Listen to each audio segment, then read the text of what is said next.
Please, my dear, is there something you have to tell us? Do not keep us in anxious suspense. Is there something you want? You know I would give you up to half of my kingdom. Now, please.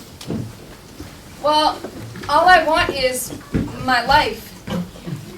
Your life? Why would you be concerned for your life? It's not just me. My people are to be wiped out of existence. Yes, an edict was issued that all of the Jews be exterminated. And every last one of them. And I'm a Jew!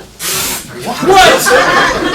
It's true, I'm sorry. I didn't mean to be so selfish, but I thought the king had a right to know that his queen was going to be taken from him. You're right, the king has a right to know.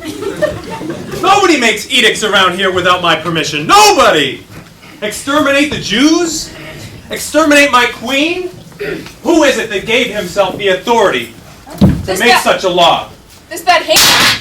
Oh, I need some air.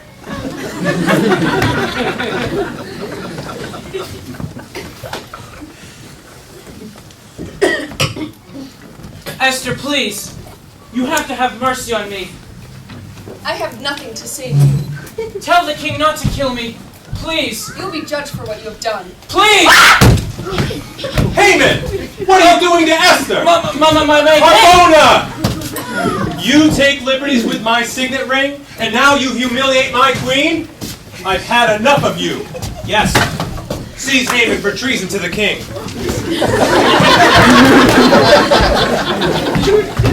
Have a stake made and hang him on it.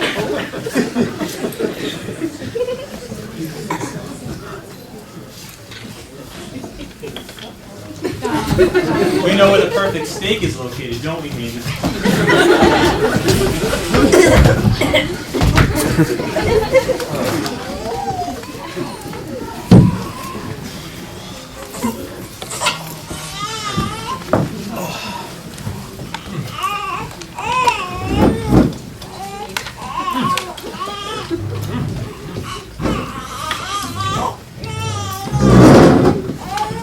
Well, it was nice knowing you. What do you mean? Well, you said the law was made with my signet ring.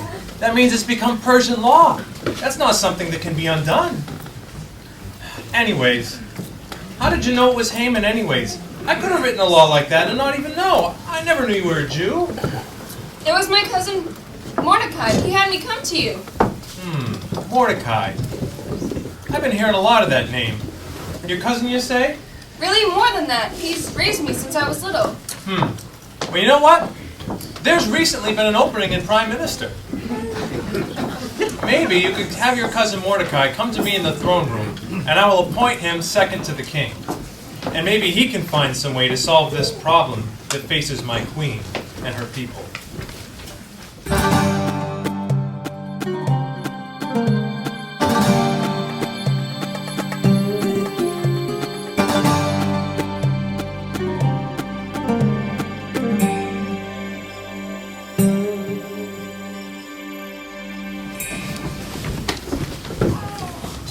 By order of Ahasuerus, king of Persia, let it be known that from this day forward, the king's servant, Mordecai, son of Jair, the Benjaminite, has been promoted to the position of prime minister, stationed above the princes and second only to the king.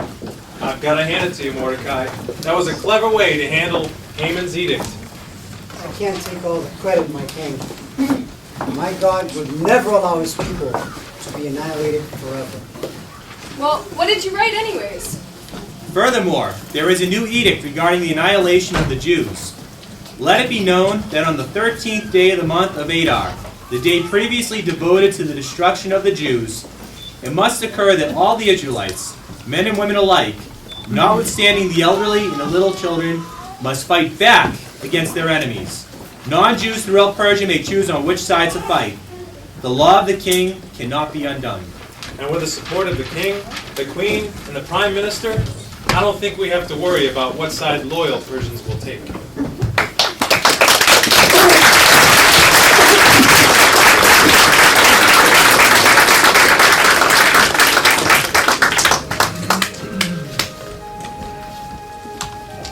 In the end, on the the 13th day of the month of Adar, the Jews domineered over those fighting against them.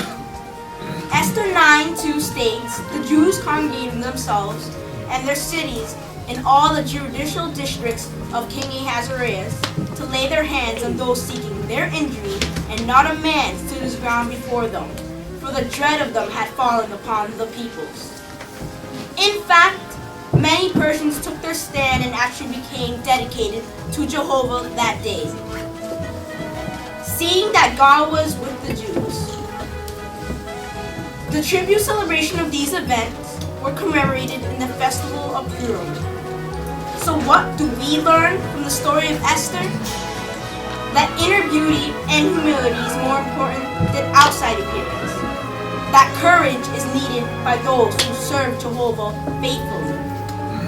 And we learn the truth of what is recorded in Mark 10:27. Looking straight at them, Jesus said, with men it is impossible, but not so with God, for all things are possible with God.